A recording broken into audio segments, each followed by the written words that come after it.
জনাব তারেক রহমান সাহেব আমাদেরকে ইতিমধ্যে নির্দেশ দিয়েছেন ত্যাগীরা যেন, ত্যাগী বলতে কি, যারা বিগত আন্দোলন সংগ্রামে যারা সম্পৃক্ত ছিল, যারা ছিল না তারা নয়, যারা ছিল তাদের কথা, যারা আমরা তাদেরকে মূল্যায়ন করে বিভিন্ন কমিটিতে পদ পদবিতে আপনারা তাদেরকে সম্পৃক্ত করবেন। এটাই হলো আমাদের ভারপ্রাপ্ত চেয়ারম্যান জনাব তারেক রহমান সাহেবের নির্দেশ।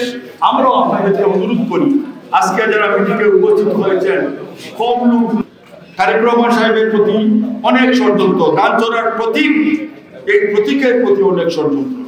আজকে তারেক রহমান সাহেব এখনো তিনি আসতে পারতেছেন না, আসবেন বেশি দিন বাকি নয়।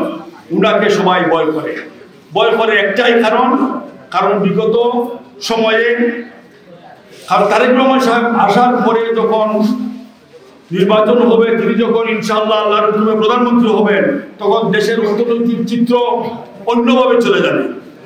পার্শ্ববর্তী দেশ ঈর্ষান্বিত হবে, অনেকের হিংসা লাগবে, জেদ লাগবে। এই জন্য তারেক রহমান সাহেব যত দূরে থাকতে পারে, এই জন্য তাদের পরিকল্পনা হলো এটা। কিন্তু এটা শেষ হয়ে গেছে। সাথে সম্পৃক্ত দল ছেড়ে যান নাই। আপনাদের কাছে উদাত্ত আহ্বান জানাবো, আপনারা আগামীতে ওয়ার্ড পর্যায়ে দল গঠন করবেন যারা বিএনপির সাথে বিশ্বাসঘাতকতা করেছে, যারা বিগত 17 বছর আওয়ামী লীগের রাজনীতির সাথে সম্পৃক্ত আওয়ামী লীগের নেতাদের সহযোগিতা করেছে, যারা পাড় থেকে যারা লাকড়ি কাটিয়ে কেটে আনে তাদের কাছ থেকে চাঁদাবাজি করেছে, আওয়ামী লীগের সাথে সম্পৃক্ত হয়ে তাদেরকে আমাদের দলে স্থান দিবেন না।